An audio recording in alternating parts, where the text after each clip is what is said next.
8-4 day 2. We're still solving equations with variables on each side. Today we're going to tie in writing some equations, and then we'll have to solve them as well. So in example 1, here we have cell phones. A cell phone provider charges $24.95 per month plus 10 cents per minute on calls. So we'll say that company 1 here, we have that current charge per month, and then our bill will determine on 10 cents per minute, so how many minutes we would use. So we have the $24.95 charge plus the 10 cents per minute charge. So there's company 1.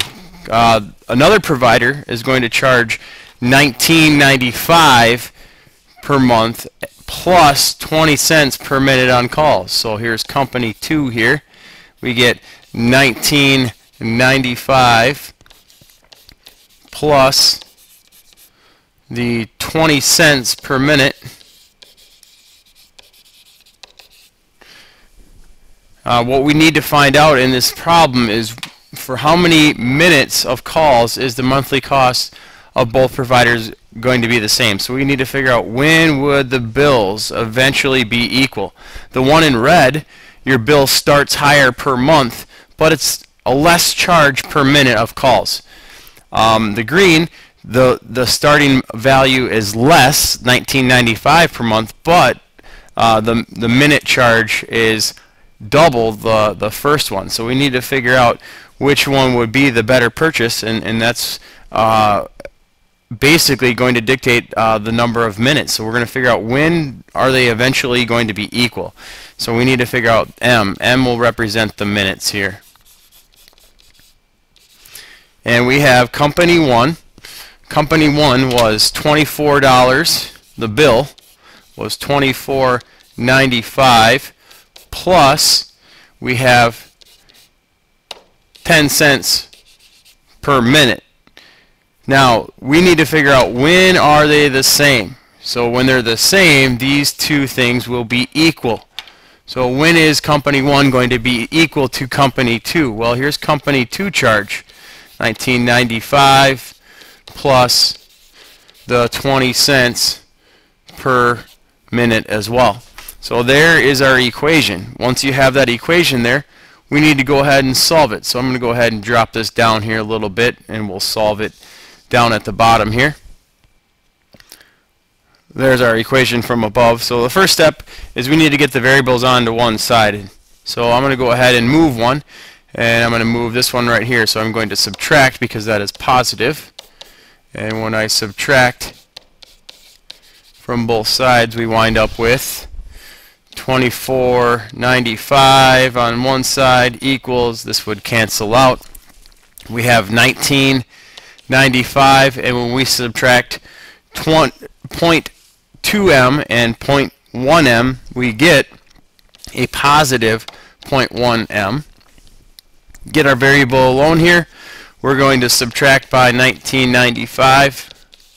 Subtract by 19.95. And we wind up with 5 over here, and we drop down our 0.1m. 0.1 is multiplying into m, so therefore we would need to divide by 0.1. Divide both sides by 0.1. After we do that, we find 5 divided by 0.1 is going to give us m equals 50, and m is talking about minutes. So after 50 minutes of use in each company, the bill will finally be the same. So they will be the same. Company 1 if you use 50 minutes, and then company 2 if you use 50 minutes, the bills would be identical. 2, Todd is trying to decide between two jobs. A job pays $400 per week plus a 20% commission on everything sold. Job B pays $500 per week plus 15% commission on everything sold. How much would Todd have to sell each week for both jobs to pay the same? Write an equation to solve. Check back out. We got job A here, $400 plus 20% commission on things sold. So I'm going to say 20 bucks. This is job A. 20 bucks. Actually, sorry, 400 bucks. I was looking at the percentage there, plus 20% commission on things sold. And then job 2, or job B, it pays 500 bucks a week plus 15% commission on things sold. So we have 500 plus 15% things sold. Now we need to go ahead and identify our variable. Well, that's usually in that last sentence there. It says, how much would Todd have to sell each week for both jobs to pay the same? Write an equation. The unknown is how much he sells. So I'm going to say S represents amount sold. Go ahead and write an equation here. Well, looking at the first job A here, we have 400 plus 20%. 20% as a decimal is 0.2. So we're going to say 0.2 times the things he sells. 20% of what he sells. So the S is the amount he sells. We want to know when is it going to be equal to job B. Well, in job B he gets $500 plus 15% commission. 15 is 0.15 is the decimal, so 0.15 the things he sells. Again, we need to go ahead and solve this problem here. I'm going to move this equation down. Now I need to get my variable on one side, so I need to determine what variable I want to move and do it. So I'm going to go ahead and move the 0.2s, and I need to subtract because it's positive. So subtract by 0.2s on both sides. After I subtract by 0.2s on both sides, 400 will drop down. 0.2s's cancel out. 500 will drop down. And I get 0.15 minus 0.2 is going to give me negative 0.05s. Get our variable alone here. In order to get my variable alone, I need to get rid of 500, so I subtract 500 from both sides. I get negative 100 equals 500's cancel. We drop down negative 0.05s. Now I need to get s alone. In order to get s alone, I need to divide by negative 0.05. So I'm left with s negative 0.05.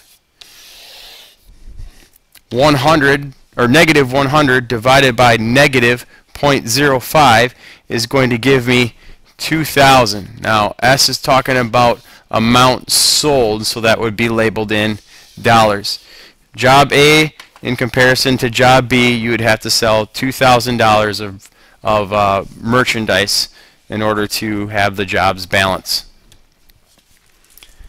Example 3. Basketball, Will averages 18 points a game, and he is the leading scorer on the team with 483 points. Tom averages 21 points a game and is currently second on the team with 462 points. If both players continue to play at the same rate, how many games will it take until they have scored the same number of points? Currently, Will has more points. However, his teammate Tom is catching him at 21 points per game. So we're going to go ahead and list off these players here. We have Will, and Will averages 18 points per game, plus he has the 483 points on the season. His partner Tom has 21 points per game and currently has plus the 462 points on the season. We want to know when will these scorers will be equal. Well, what we don't know is G. G is the number of games. Okay, it says how many games right there. That's the unknown. So G is going to represent games that it'll take in order for them to be equal or have the same number of points. So Will has 18 points per game. He averages 18 points per game. G represents game right there, plus the 483 points he has on the season. We want to know when is it equal to what Tom has, and Tom has 21 points per game plus the 462 on the season. Go ahead, pause the video here and work through it. Determine when will they have the same amount of points. I chose to go ahead and subtract 18G from both sides. When I did that, I had 483 equals 3G plus 462. Subtract 462 from both sides. After we do this, we'll wind up with 21 equals 3G. Now you need to get G alone, so divide both sides by 3, and we find out 21 divided by 3 is 7 games here, or 7G. It would take 7 games for them to balance in scoring.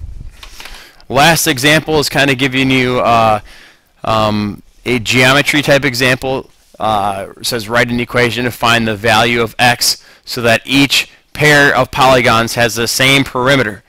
Then solve. Well, perimeter is the distance around. In order to figure out the distance around, you need to add all the sides together. So we take this first triangle here and we need to figure out the perimeter of that. In order to figure out the perimeter, add all the side lengths together. So we have x plus 4 plus x plus 5. There's x plus 4, there's x plus 5, plus the last side x plus 2. Okay, we want to know when is that going to be the same as the perimeter of that rectangle there. So here's the triangle. Here's our rectangle. Rectangle, we have to add all the side lengths together as well. So we have x plus 3. That is one side. Well, the bottom is x plus 3. Therefore, the top has to be x plus 3. So we need to add that side. The right side is x plus 1. So add x plus 1. Therefore, the left side is x plus 1. So add x plus 1. Now what we'd go ahead is combine our like terms here. We have 1x, a 1x, and a 1x. So we get 3x when we combine that. We have a positive 4. Positive 5 is 9 plus 2 would give me 11. Combine the like terms on the right side of the equation. Well, there's a 1x, a 1x, a 1x, and a 1x. When we add that together, we get 4x. Combine the other constants here. Positive 3. Positive 3 is going to give us 6. Plus 1 more is 7. Plus 1 more is 8. So we'd say plus 8. Go ahead and solve your equation like you normally would. Get the variables on one side. So I'll subtract by 3x here on both sides. And I wind up with 11 equals 4x take away 3x is 1x, or just x, plus 8. Subtract 8 from both sides. And we find out that x is going to equal 3. Now, that's when the perimeters will be the same. X has to equal 3.